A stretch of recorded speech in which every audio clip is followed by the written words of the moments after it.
A Ripple official says that a stablecoin for euros is on its way to the XRP ledger. This isn't the only useful piece of information that has been shown. It's great that CryptoAry shared it with us. I also have a clip of a co-founder of BlackRock telling us in a roundabout way that the dollar is losing value. We need to keep an eye on what this might mean for crypto. Max Avery is going to talk more about hidden roads, so pay attention. I also have some great background information and data to share with you. Finally, there was a really cool vote in Congress that confirmed people's right to use cryptocurrency. We also got news about Hidden Road from SPI Holdings and the XRP ledger. Let me play this for you. 4-minute video. Okay, I might have to pause it a few times to explain something, but I'll just let it play for you. My name is Cassie Crock, and I'm the Managing Director for the UK and Europe at Ripple. I've been there for 8 years, and it's been quite a journey from getting banks to join a network so that people could send money across borders, to being able to offer banks and other financial institutions. We're going to talk about full digital asset infrastructure for the payments, custody, stablecoin, and tokenization use cases today. It's been interesting from a Ripple point of view. I'm in charge of Europe, and I think that Micra has really given banks and other financial institutions the confidence they need to move into the We've seen some really cool new ways to use blockchain and digital assets because of that. That's why we teamed up with SocGen Forge, one of the best banks in France, first for storage and now to put their EuroCV stablecoin on the XRP ledger. We work with our customers on a lot of other use cases like putting money market funds on chain. More and more institutions are becoming interested in this area, which makes that trend stronger. Our cross-border payment product fixes the issue of trapped liquidity on the Ripple side. It also helps banks serve their customers better by letting them make instant real-time payments through a network of partners that let cash move from A to B. This cash could be real money, stable coins, or XRP. Very cool use case. To give you an idea, we've seen a lot of people use it over the years. I think the first thing we did was solve the problem with that cross-border payment offering. This led us to having that kind of end-to-end digital asset infrastructure. We built the tools for banks and other financial institutions to be able to do that in a complex way. In 2023, we thought custody technology was very important because we know that custody is the first step toward bank-read security for any work you want to do with digital assets, whether it's tokenization, payments, NFTs, or something else. Now that we have that important piece of infrastructure in place, we can work with banks and other financial institutions to tokenize and come up with use cases that we might use. They can do this with our technology. Adelia and I work on it because we're the main developers on the XRP system.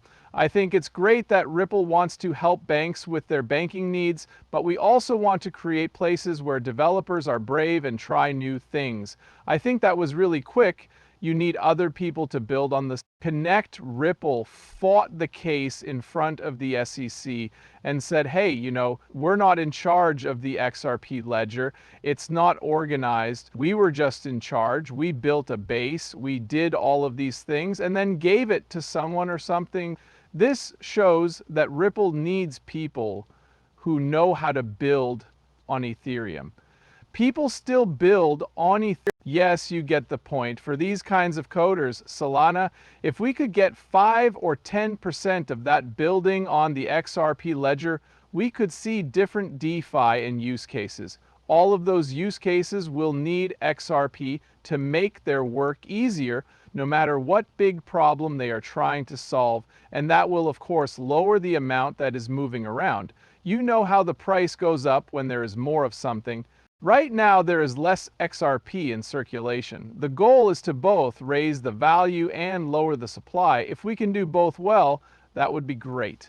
You should look at how these companies or financial institutions use our technology to, I guess, move the future of financial services forward. A good experience for users means that these banks, to make this work on a global scale, institutions and people who buy these things need really good infrastructure to power it. They also need the right wallet, the right custodians, and the right compliance tools. I think that both of these things are starting to come together, but I think we still have a long way to go before we can really make this happen on a global scale. There's something very important she said in the last few seconds that I need to play again so everyone gets it. It's still going to take a while. Listen, we have a long way to go before we can really make this happen on a global scale. That's why I start to wonder when a lot of people say XRP will be worth $1,000 0 cents in 2025.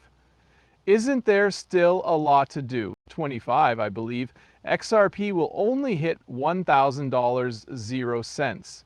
On the XRP record, this could happen through debt problems in the bond market or something else to make the markets more stable.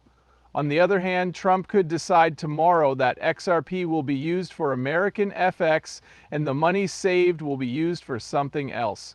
No matter what day it is, we have no idea. We'll have to wait and see what the government says or does. Okay, Vern put this up, and JP Morgan and BlackRock do own XRP. He says, my brother and I don't need the news to confirm what's clear to us when we're alone.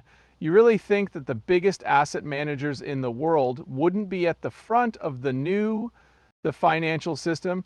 He tells her, that's not smart. He also put up this film.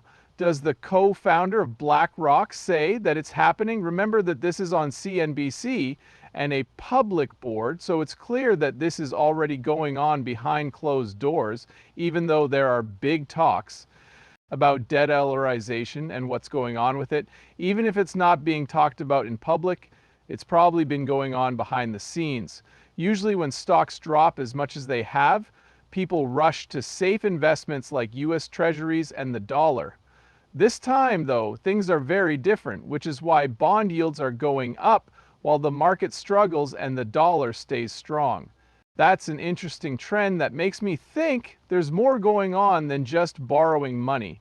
Now, don't forget that the US dollar is still the most common currency used for trade around the world, even though many countries are investing in it to avoid risk. This will make things harder for us in the US. For 40 years, the US dollar has, as people who live in the country whose currency is used the most, this gives us extra power and benefits. If we switch to a different currency from another country, it could be bad for our business. So please pay attention to this. As a hedge